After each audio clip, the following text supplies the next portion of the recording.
seja mal-vindo ao canal Terror Noturno. Meu nome é Lucas e hoje tenho uma história para lhe contar. Gostaria de começar dizendo que se você está procurando por uma resposta no final, prepare-se para se decepcionar. Simplesmente não existe uma. Eu fui estagiário nos estúdios Nickelodeon por um ano em 2005, durante meu curso de animação. Claro, não era remunerado, como a maioria dos estágios não é, mas tinha alguns benefícios além da educação. Para os adultos, pode não parecer grande coisa, mas na época, a maioria das crianças ficaria muito animada. Agora, como eu trabalhava diretamente com os editores e animadores, eu tinha acesso a novos episódios dias antes de serem transmitidos. Vou direto ao ponto sem dar muitos detalhes desnecessários. Eles haviam acabado de lançar o filme do Bob Esponja e toda a equipe estava um pouco esgotada criativamente. Então demorou mais para começar a nova temporada, mas o atraso durou mais tempo por razões mais perturbadoras. Houve um problema com a estreia da quarta temporada que atrasou tudo e todos por vários meses. Eu e mais 2 estagiários estávamos na sala de edição junto com os principais animadores e editores de som para a versão final. Recebemos a cópia que deveria ser Medo de um Hambúrguer de Siri e nos reunimos ao redor da tela para assistir. Agora, dado que ainda não estava finalizado, os animadores costumam colocar um cartão de título falso, uma espécie de piada interna para nós, com títulos falsos muitas vezes bobos, como o sexo não funciona, em vez de Nana Neném Bivalve, quando o Bob Esponja e o Patrick adotam um molusco do mar. Nada especialmente engraçado, mas piadas relacionadas ao trabalho. Então, quando vimos o cartão de título Suicídio do Lula Molusco, não pensamos mais do que uma piada um pouco mórbida. Um dos estagiários soltou uma risadinha ao vê-lo. A música alegre toca como de costume. A história começa com o Lula Molusco praticando seu clarinete, acertando algumas notas ruins, como sempre. Ouvimos o Bob Esponja rindo do lado de fora, e o Lula Molusco para, gritando para ele ficar quieto, pois ele tem um concerto naquela noite e precisa praticar. Bob Esponja concorda e vai ver a Sandy com o Patrick. A tela de bolhas aparece e vemos o final do concerto do Lula Molusco. Foi aí que as coisas começaram a parecer estranhas. Enquanto tocava, alguns frames se repetiram, mas o som não. Neste ponto, o som estava sincronizado com a animação. Então sim, isso não é comum. Mas quando ele para de tocar, o som termina como se o salto nunca tivesse acontecido. Há um murmúrio leve na multidão antes de começarem a vaiá-lo. Não é a vaia normal de desenho animado que é comum no programa, mas você podia claramente ouvir a malícia nela. O Lula Molusco está em tela cheia e parece visivelmente assustado. A câmera vai para a multidão, com Bob Esponja no centro da tela, e ele também está vaiando, muito diferente do que estamos acostumados a ver dele. Isso não é a coisa mais estranha, no entanto. O que é estranho é que todos tinham olhos hiperrealistas, muito detalhados. Claramente, não eram fotos dos olhos de pessoas reais, mas algo um pouco mais real do que a CGI. As pupilas eram vermelhas.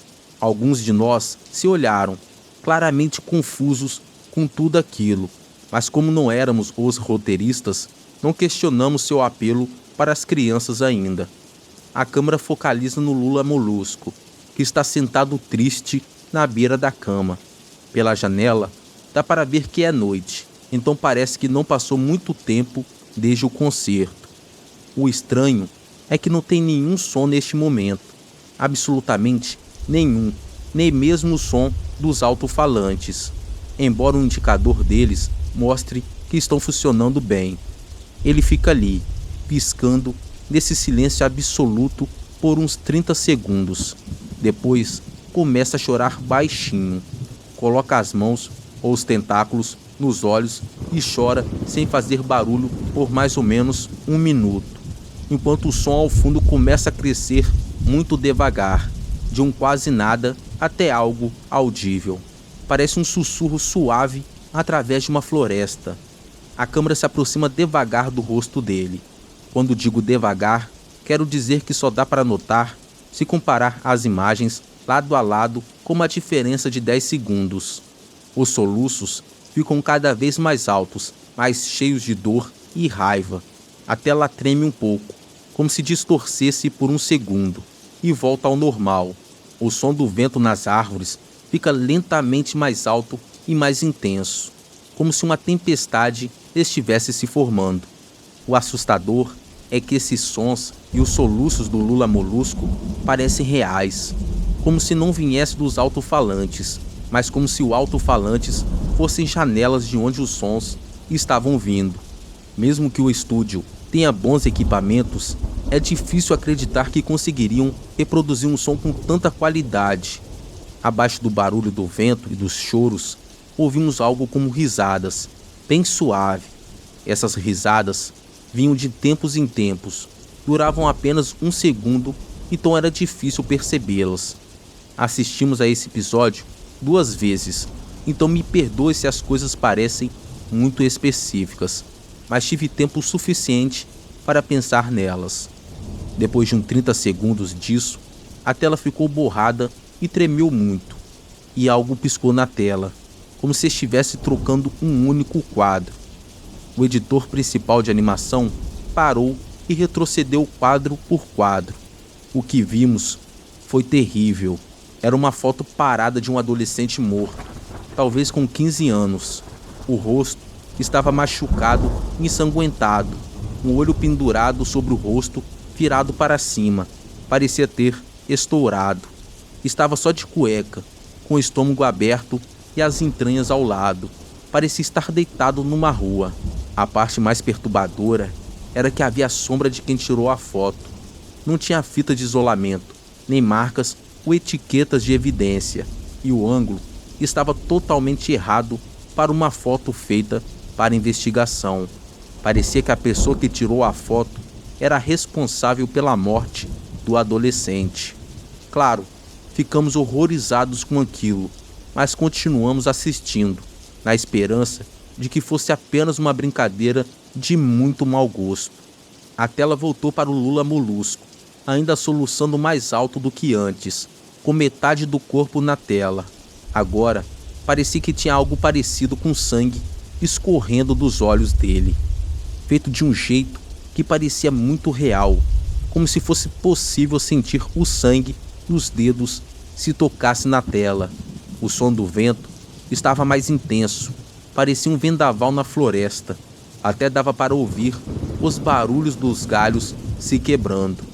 O assustador era que o som do Lula Molusco e o vento pareciam reais, como se estivesse vindo dos alto-falantes, mas como se os alto-falantes fossem buracos de onde o som realmente vinha. O riso profundo voltou, mais espaçado e frequente. Depois de uns 20 segundos, a tela girou novamente, mostrando uma única foto estática. O editor hesitou em voltar. Todos nós hesitamos, mas ele sabia que tinha que fazer isso. Desta vez, a foto era de uma menina, não mais velha que o primeiro jovem. Ela estava deitada de barriga para baixo, seus enfeites de cabelo em uma poça de sangue ao lado dela. Seu olho esquerdo estava para fora e machucado, apenas de peças íntimas. Suas entranhas estavam expostas acima de um corte grosseiro ao longo das costas. Novamente, o corpo estava na rua e a sombra do fotógrafo era visível, muito parecida com a primeira. Tive que segurar o enjoo e uma estagiária, a única mulher na sala, saiu correndo. O programa continuou. Cerca de 5 segundos depois da segunda imagem, o Lula Molusco ficou em silêncio, assim como todo o som ao seu redor, que estava presente quando a cena começou. Ele abaixou seus tentáculos e seus olhos agora tinha uma aparência hiperrealista, como os outros no início do episódio. Estavam sangrando, cheios de sangue e pulsando.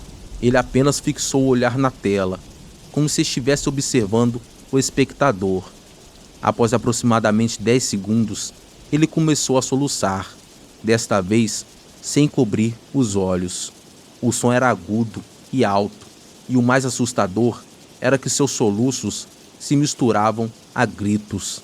Lágrimas e sangue escorriam rapidamente de seu rosto.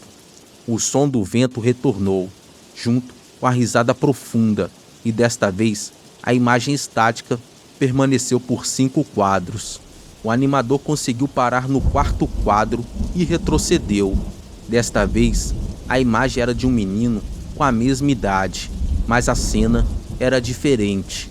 As entranhas estavam sendo puxadas para fora de uma ferida no estômago por uma mão grande, o olho direito pendendo e balançando, com o sangue escorrendo.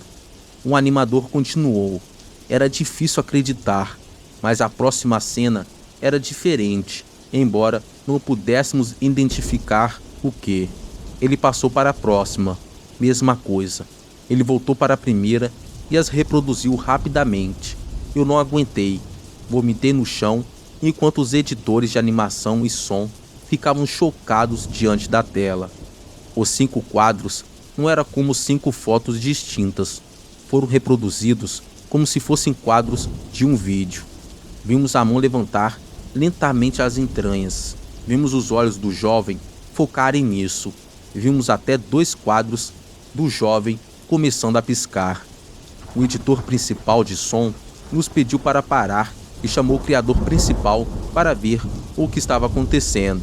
O Sr. Heilenberg apareceu cerca de uns 15 minutos depois, meio confuso sobre o motivo de ter sido chamado.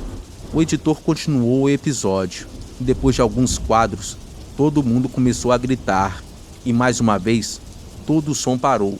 O Lula Molusco estava apenas encarando o espectador em tela cheia do rosto por uns 3 segundos. A câmera se afastou rapidamente e uma voz profunda disse: "Faça isso." De repente, vimos o Lula Molusco segurando uma espingarda. Ele a colocou na boca e puxou o gatilho.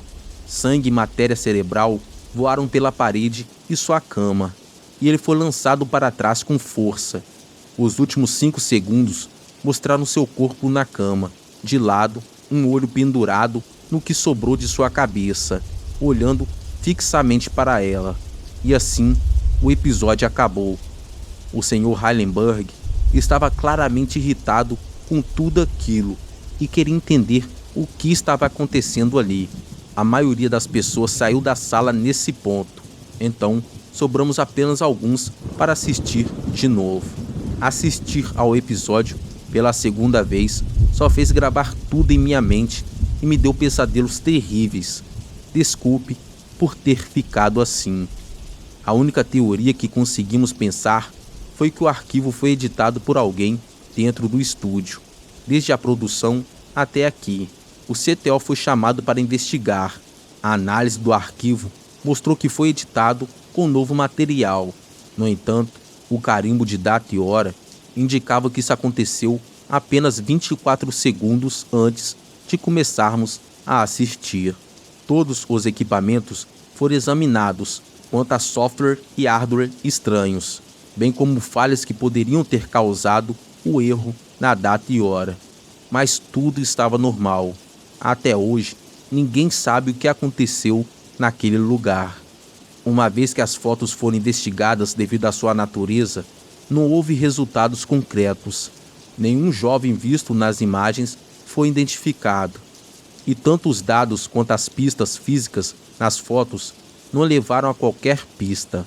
Antes, eu nunca acreditava em coisas inexplicáveis, mas agora, ao vivenciar algo sem conseguir comprovar nada além de histórias pessoais, começo a reconsiderar minha visão sobre essas questões. Boa noite.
mais vezes.